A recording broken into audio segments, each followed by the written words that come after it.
सभी को राम राम जी, सनातन धर्म की जय और सभी को राधे राधे।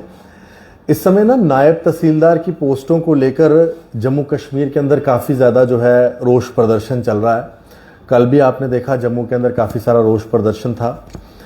हम ना इसके ऊपर आज बात करेंगे एडवोकेट अभिनव शर्मा जी से, और आज हम बात करेंगे लीगली फैक्ट्स क्या हैं, क्योंकि उर्दू क्या मैंडेटरी होनी चाहिए नायब तहसीलदार की पोस्टों के लिए। क्योंकि इस समय ना इस उर्दू लैंग्वेज को लेकर ना जहां पर युवाओं में रोष है, जम्मू के युवा कह रहे हैं कि हमने उर्दू नहीं पढ़ी है, कश्मीर से ये आवाज़ें उठ रही हैं कि उर्दू हमें मैंडेटरी होनी चाहिए। अब ये जो रेवेन्यू विभाग की पोस्टें हैं, रेवेन्यू विभाग क्या कहता है लीगली टर्म्स में, और जो सर्विस के एक्ट रहते हैं, जो हमारे जम्मू कश्मीर के अंदर सर्विस एक्ट्स हैं, वो क्या कहते हैं, इसके ऊपर आज हम अभिनव शर्मा जी से बात करेंगे। और मैं चाहूंगा कि जितने भी लोग इस वीडियो को देख रहे हैं वो इस इंटरव्यू को ज़रूर अच्छे से सुने कि आखिरकार नायब तहसीलदार का ये जो बहुत बड़ी कंट्रोवर्सी चल रही है, इसके ऊपर सर्विस रूल्स और फैक्ट्स क्या कहते हैं। अभिनव जी, आपका बहुत बहुत स्वागत है। अभिनव जी, आपने भी ये पूरा देखा होगा जो इस समय सोसाइटी में चल रहा है खास करके, और इस चीज़ को लेकर रिलीजन भी बीच में आ रहा है। इसके ऊपर हम बाद में बात करेंगे। पहले हम बात करेंगे लीगली और जो सर्विस रूल्स हैं वो क्या कहते हैं। क्या नायब तहसीलदार की पोस्ट के लिए उर्दू मैंडेटरी होनी चाहिए? देखिए, मैं भी पिछले 8-10 दिन से सोशल मीडिया पे इसको फॉलो कर रहा हूँ या वॉच कर रहा हूँ, लेकिन सबसे पहले आपको ये ध्यान में रखना पड़ेगा कि एक होता है सब्जेक्ट, एक होती है लैंग्वेज। कुछ subjects being subjects, thereafter there languages also, right? There are certain subjects which are subjects only, जैसे साइंस, जैसे केमिस्ट्री है, फिजिक्स है, मैथमेटिक्स है, बायोलॉजी है, बॉटनी है, जोलॉजी है, या एनवायरमेंटल साइंसेज है, ये सब्जेक्ट्स हैं। बट कुछ Hindi, English, Urdu, Sanskrit, Dogri, apart from being subjects they are languages, and primarily they are languages, thereafter they are subjects. जो सब्जेक्ट्स होते हैं सिर्फ उनको तो आपको फॉर्मल एजुकेशन एक्वायर करनी पड़ती है, उसके बिना आपकी कोई रिकॉग्निशन नहीं है। आपका मैथमेटिक्स जितना मर्जी स्ट्रांग हो, जब तक आपने उसको स्टडी नहीं किया है कोई उसको रिकॉग्नाइज नहीं करेगा। अब उर्दू के शायर बहुत बड़े हुए हैं, संस्कृत के स्कॉलर्स बड़े हुए हैं, विदाउट अंडरगोइंग पीएचडी हम उनको स्कॉलर्स कहते हैं। उस्ताद बिस्मिल्लाह खान कोई क्वालिफिकेशन नहीं थी, ठीक? ऐसे ही डोगरी, उर्दू, कश्मीरी, ये सब्जेक्ट्स बाद में हैं, पहले लैंग्वेजेस हैं। और लैंग्वेजेस की कमांड तो प्रैक्टिकल फील्ड में बंदे को रह के आती है ना। तो इसलिए जहां तक ये आप नायब तहसीलदार का इशू है, देखिए कोई भी डिपार्टमेंट जब इस्टेब्लिश होता है, चाहे वो एजुकेशन डिपार्टमेंट हो, चाहे रेवेन्यू डिपार्टमेंट हो, चाहे वो सोशल वेलफेयर हो, इनके दो हिस्से होते हैं। एक नॉन गेस्टेड पोस्टें होती हैं, गेस्टेड पोस्टें होती हैं। नॉन गेस्टेड के पोस्टों के लिए सुबॉर्डिनेट सर्विस रिक्रूटमेंट रूल्स बनाए जाते हैं, गेस्टेड पोस्टों के लिए गेस्टेड रिक्रूटमेंट रूल्स बनाए जाते हैं, और रेस्पेक्टिव रूल्स में किस पोस्ट के लिए क्या क्वालिफिकेशन हो वो रूल्स में प्रोवाइडेड होती है। तो ऐसे ही रेवेन्यू डिपार्टमेंट के सुबॉर्डिनेट सर्विस रिक्रूटमेंट रूल्स पहले बने थे 1973 में। तो तब उन रूल्स में नायब तहसीलदार की क्वालिफिकेशन थी ग्रेजुएशन सिर्फ ग्रेजुएशन। मतलब 1973 से लेके 2003 तक जो रूल्स थे उसमें सिर्फ ग्रेजुएट क्वालिफिकेशन थी। और उस समय तो सर मैक्सिमम रिकॉर्ड उर्दू में थे, 100% रिकॉर्ड उर्दू में था। तो क्या करते थे तहसीलदार, नायब तहसीलदार जो ग्रेजुएट लोग अप्लाई करते थे, जब वो सिलेक्ट होते थे, उनकी अपॉइंटमेंट के बाद उनको पटवारीज के साथ 2-4-6 महीने फील्ड में ट्रेनिंग के लिए एज अ ट्रेनिंग, ठीक? तो उनको वर्किंग नॉलेज उर्दू की हो जाती थी, ठीक है, ठीक? अब 2003 में रूल्स में अमेंडमेंट हुई, अमेंडमेंट नहीं, इनफैक्ट नए रूल्स आए, 73 के रिपील हो गए। उसमें इन्होंने कहा graduation with Urdu as one of the subjects in matriculation. Qualification graduation रही, लेकिन साथ में एक और राइडर लगा दिया कि मैट्रिक में आपने उर्दू का एक सब्जेक्ट पढ़ा होना चाहिए, सिर्फ मैट्रिक, सिर्फ मैट्रिक लेवल पे, उसके बाद चाहे ना पढ़ा हो। उसके बाद चाहे ना। अब आप बताओ, जो मैट्रिक में एक सब्जेक्ट किसने पढ़ा हो, उसके बाद वो 10+2 करने के लिए 2 साल लगाता है, फिर ग्रेजुएशन करने के लिए वो 3 साल लगाता है, बिल्कुल 5 फिर साल हो सकता है उसको 5-7 साल और लगे नायब तहसीलदार बनने के लिए, सिलेक्शन के लिए। तब तक वो मैट्रिक वाला उर्दू क्या उसको याद रहता है क्या? बिल्कुल नहीं रहेगा। उर्दू वही जो वो नौकरी लगने के बाद फील्ड में सीखता है। ठीक है। अब 2003 के रूल्स भी खत्म कर दिए, 2009 में नए रूल्स आ गए, उसमें लिखा graduate with knowledge of Urdu. अब क्या इसके पीछे मोटिव था, क्या ऑब्जेक्टिव था? एक होता है ऑब्जेक्टिव, ऑब्जेक्टिव होता है अच्छे काम के लिए, मोटिव होता है किसी को नुकसान पहुंचाने के लिए। मैं तो कहूंगा इसके पीछे कोई मोटिव था 2009 के रूल्स में, 2009 के रूल्स में कि knowledge of Urdu. Knowledge of Urdu आप कैसे एक्वायर करोगे जब तक आप पढ़ोगे नहीं, जैसे रूल्स के मुताबिक। मैंने तो कहा Urdu is a subject language, तो बिना पढ़े भी आ सकती है। आपने ये क्यों लिखा नॉलेज ऑफ उर्दू? फिर रहने देते मैट्रिकुलेशन में एक सब्जेक्ट नॉलेज ऑफ उर्दू, मतलब ये आपकी डिस्क्रिप्शन पे है, आपने नॉलेज का लेवल क्या देखना है, वर्किंग नॉलेज या परफेक्ट नॉलेज। या तो लिखते हैं वर्किंग नॉलेज, काम ही करना है ना, काम ही करना, तो लिखना था वर्किंग नॉलेज। अब नॉलेज ऑफ उर्दू लिख दिया, बोर्ड को एक बहाना मिल गया, रिटन एग्जाम करना है उर्दू का कंडक्ट, परफेक्टली परफेक्ट उर्दू आना चाहिए, और ये क्वालिफाइंग है, नंबर बेशक इसके ऐड नहीं होंगे। तो यहां पे आके एक पर्टिकुलर रीजन के बच्चे कहते हैं ये हमारे साथ नाइंसाफी है, और ये फैक्ट है, ये नाइंसाफी है। अब आप देखिए 73 से लेके 2009 तक क्या वो इनकम्पिटेंट थे नायब तहसीलदार जिन्होंने 30 साल 35 साल या 40 साल इस बिना उर्दू एज ए मैंडेटरी इस रियासत को चलाया, इस स्टेट को चलाया?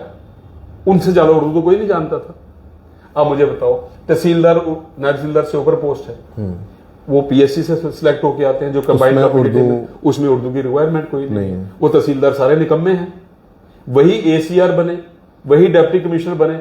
अब आईएएस सबसे डिप्टी कमिश्नर लगते हैं आके, पहले एसडीएम लगते हैं, वे डिप्टी कमिश्नर, फिर वो डिविजनल कमिश्नर भी लगते हैं, उनकी भी फिर वो फाइनेंशियल कमिश्नर रेवेन्यू बनते हैं, जो सबसे ज्यादा फैसले करते हैं। किसी ने उर्दू नहीं पढ़ा हुआ होता। अब इन हालातों को मद्देनजर रखते हुए परफेक्ट कोर्स ऑफ एक्शन था कि रूल्स में अमेंडमेंट होनी चाहिए थी। पर्टिकुलरली जब यूटी बन गई तो 5 ऑफिशियल लैंग्वेजेस आ गई। अब ऑफिशियल लैंग्वेजेस रिकॉग्नाइज 5 है, उर्दू भी है, इंग्लिश भी है, हिंदी भी है, डोगरी भी है, कश्मीरी भी है। तो आप ऑफिशियल काम किसी भी लैंग्वेज में कर सकते हो, तो आप किसी को फोर्स कर सकते हो नहीं जनाब, बाकी काम 5 में से किसी एक लैंग्वेज में करो, लेकिन नायब तहसीलदार जो है वो उर्दू में करेगा। ये तो नाइंसाफी है, ये सारा इशू है। सर ये जो आपने बड़े अच्छे तरीके के साथ पूरा फैक्चुअल चीज बताई है, क्योंकि अभी तक जितने भी लोग बात कर रहे हैं इन फैक्ट्स पे किसी ने बात नहीं की है जो आपने बात रखी है। मैं एक चीज और जानना चाहूंगा कि जब ये लैंग्वेज की बात आती है तो इसमें रिलीजन या रीजन किस तरह से, क्योंकि अब आप भी देख रहे होंगे एक ना डिफरेंसेस बनने, कश्मीर के नेता कह रहे हैं जी ये सही है, जम्मू के नेता वैसे जो सामने आ रहे हैं या नहीं आ रहे हैं वो सब ये कह रहे हैं कि बिल्कुल सही नहीं है। तो एक जम्मू वर्सेस कश्मीर भी उर्दू की वजह से होना, क्या लैंग्वेज तो लोगों को जोड़ती है, लैंग्वेज आपस में टकराव थोड़ी लाती है? देखिए मुझे एक चीज बताइए, कितने डिपार्टमेंट्स हैं जे&के स्टेट में? बड़े डिपार्टमेंट्स हैं, मेडिकल है, medical education, social welfare, education, rural development department. क्या बाकी सारे डिपार्टमेंट फेल हैं? यहां पे उर्दू में काम नहीं होता? क्या वो डिपार्टमेंट सारे फेल हैं? आप बताइए। मेरे भी घर में लोग रेवेन्यू में रहे, मेरे पिताजी तहसीलदार थे, मेरे स्वर्गवासी भाई साहब पटवारी थे।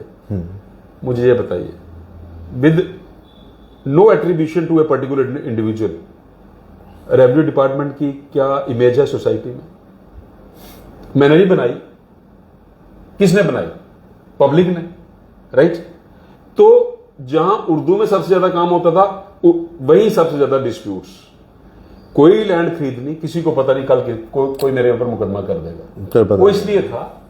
मैं एक एग्जांपल देता हूं। मैंने जब फर्स्ट टाइम उर्दू के कोई रेवेन्यू के केसेस करना शुरू किए तो मैंने एक टर्म देखी उर्दू के डॉक्यूमेंट्स में, रेवेन्यू के डॉक्यूमेंट्स में, गैर मुमकिन खर्च। मैंने ये देखा था या मुमकिन चीज होती है नामुमकिन होती है, गैर मुमकिन, ये गैर मुमकिन इसलिए वर्ड इनकॉर्पोरेट किया गया क्योंकि खड की रजिस्ट्रियां नहीं होती थी, फर्द नहीं कटते थे। अब लोगों ने बेचनी थी, फर्द कटने थे, तो नया एक वर्ड इनकॉर्पोरेट किया गया, एजाज किया गया बेसिकली विद ए मोटिव, और पूरा जम्मू तबाह हो गया। खड को लिख दिया गैर मुमकिन खड, कि हां है तो ये खड, लेकिन पिछले 30 साल से पानी नहीं आया, तो कोई उम्मीद नहीं है यहां पे दोबारा ये खड बनेगी। फर्द कट गया, बिल्डिंग्स बन गई, टावर्स बन गए, और देखो क्या हालत हो रही है। और मैक्सिमम जम्मू में गैर मुमकिन खड जो है। अब आप इसको रिलीजन से कैसे जोड़ोगे, मुझे ये बताओ। अब जेएंडके हाई कोर्ट है, कॉन्स्टिट्यूशनल कोर्ट है, एक विंग जम्मू में है, कश्मीर में है। हाई कोर्ट ने नोटिफिकेशन निकाली है कि जो भी उर्दू का रिकॉर्ड होगा वो ट्रांसलेट होगा। अच्छा, हाँ, तो क्या ये हाई कोर्ट ने रिलीजियस अप्रोच रखी है? क्योंकि जो जज साहब हैं नहीं पढ़ा उन्होंने उर्दू। हाँ। हाई कोर्ट जजेस मैक्सिमम उर्दू नहीं जानते। आप क्या करोगे? काम ही नहीं करोगे, काम करना बंद कर दोगे। तो इसलिए इसको रिलीजन के साथ जोड़ना सबसे बड़ी बेवकूफी है। लैंग्वेज, क्या हिंदुओं में उर्दू में पढ़ने वाले लोग नहीं हैं? बहुत है। मेरे पिताजी का आप हैंड राइटिंग देखना, जैसे उर्दू में मोती पिरोए जाते हैं ना, वैसा है।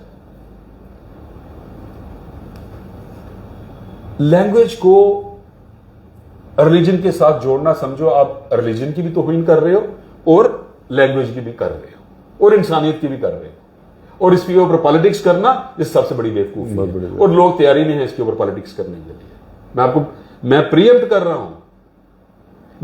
कर रहा हूं, कुछ लीडर तो वेट कर रहे हैं ये इशू कब बने ताकि हमारी सियासत चमके। तो इसलिए मेरी रिक्वेस्ट आपके माध्यम से यही है कि बच्चों के कैरियर के साथ मत खेला जाए और एक प्रैक्टिकल अप्रोच रख के इसमें रूल्स में अमेंडमेंट होनी चाहिए।